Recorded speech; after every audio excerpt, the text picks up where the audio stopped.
cilvēki nesaprot un neredz patiesībā, ka šis lielākais abusers, tā saucamais manipulators, tirāns, ir katrā iekšā.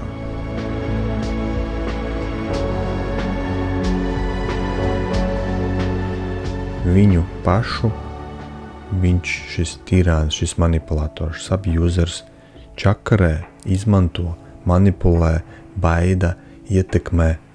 Tieši tādās pašos principos tas notiek, kad cilvēks sastapās ar kādu šādu cilvēku, fizisku cilvēku, kurš šādi pret viņu izrīkojās. Patiesībā katram šis personāžs šādās terminos nosaucams dzīvo prātā. Prāts, ego, tā saucamais ego daļa, jeb ego es, jeb neīstais es, viltus es. Un šis viltus es arī ir tas, kurš patiesībā šādi izturās pret cilvēku, pret viņa cilvēcisko dabu, pret to, kas viņš īstenībā ir. Pret to, kā viņš īstenībā varētu uztvert un piedzīvot dzīvi. Un sanāk, ka mums ir termini, ir jēdzieni par to, kad ir kāds cilvēks no āras vai cilvēku grupa, kad viņi šādi izturās, mēs viņus šādi varam identificēt, nosaukt un pazīmes noteikt un to, ko viņi nodara psiholoģiski, to visu izanalizēt.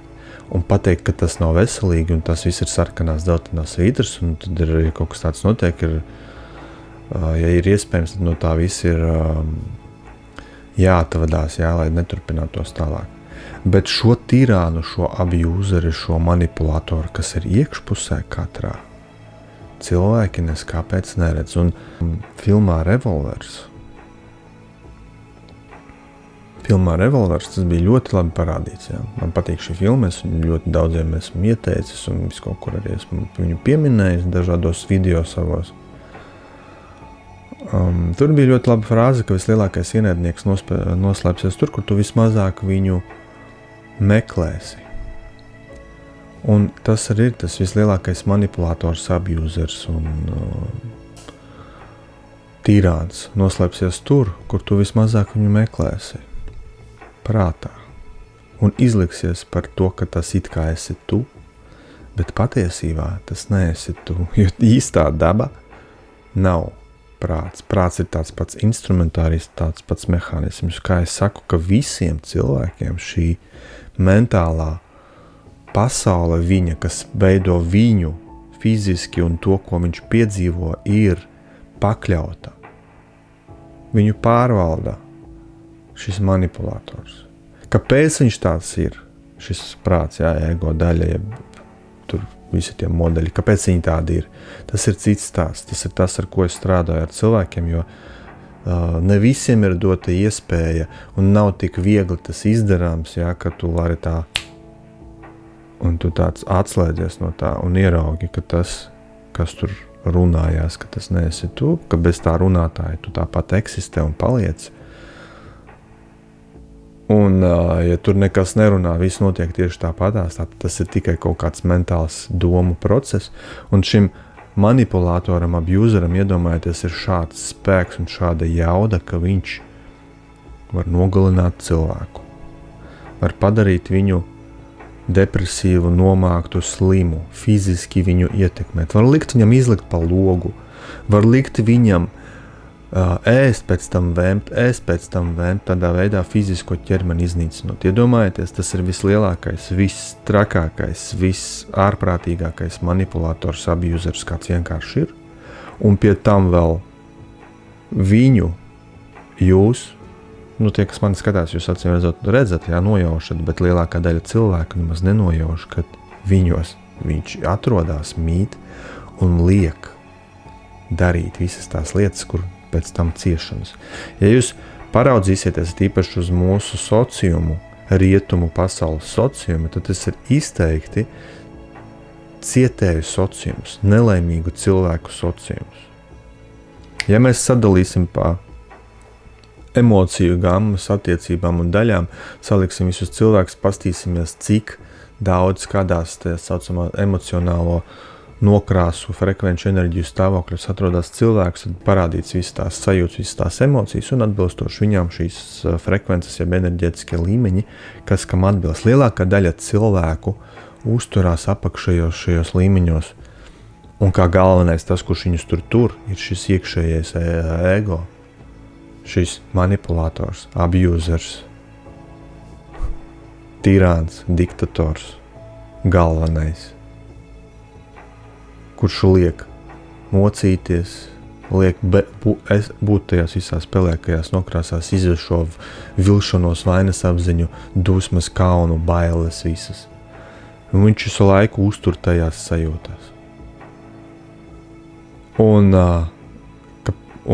tie, kas grib pārvaldīt, viņi arī uztur cilvēkus šādās sajūtās. Tas ir viss kopā saistīts. Kāpēc? Tāpēc, ka caur tām sajūtām ir visvieglāk manipulēt, pārvaldīt. Un jebkurš arī fiziski cilvēks, kuram izpaužās šīs pazīmes neveselīgās, jau uz pret citiem cilvēkiem, viņš arī otru cilvēku, viņš viņu liek nokrist uz leju šajās enerģētiskajās sajūtās, lai viņš jūtās slikti.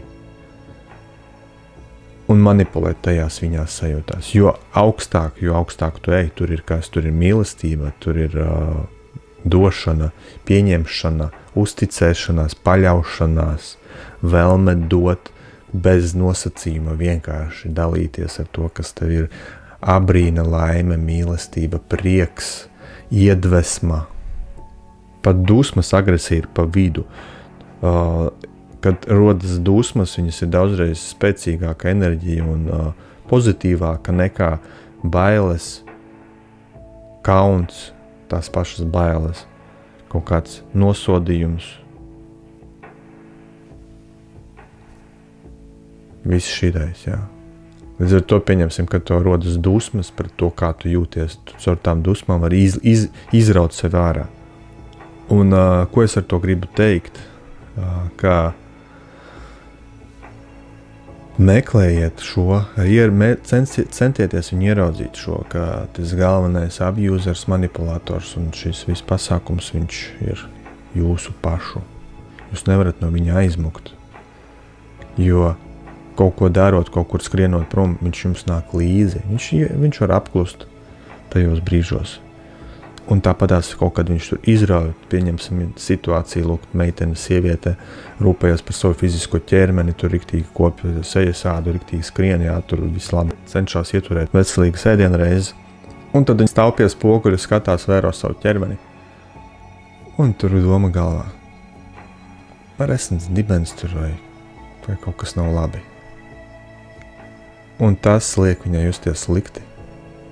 Liek viņai ieiet depresija, apātija, es tik daudz laika ieguldījusi, tiek viss nonicināts, viss tas darbs, netiek teikts, tu esi malacis, tu esi labi, ka tu tā dari, pasties, cik tu labi izskaties, tā turēt tik uz priekšu, nē, iekšējā balss atradīs kaut kur kaut kādu, kur var piekasīties, un pats cilvēks sev piekasīsies caur šo iekšējo, un tas pat nav cilvēks, šis manipulators, abusers piekasīsies un iedzīst šo cilvēcisko būtni bedrē.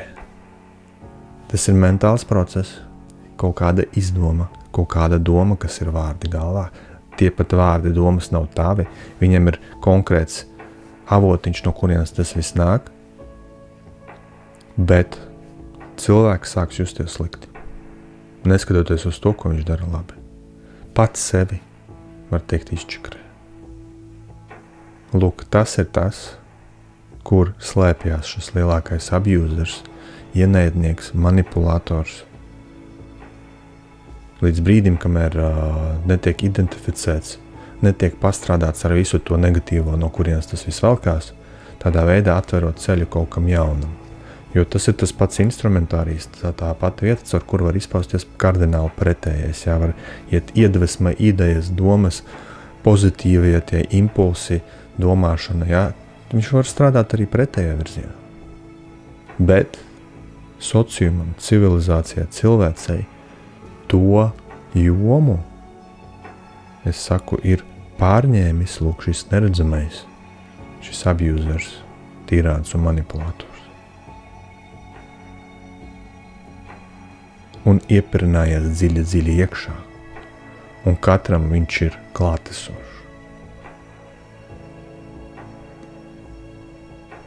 Ar jums bija Salāns. Attīstāties, rūpieties par sevi, sargiet sevi. Un tiekamies nākamais video, lai jums viss ir labi. Tā.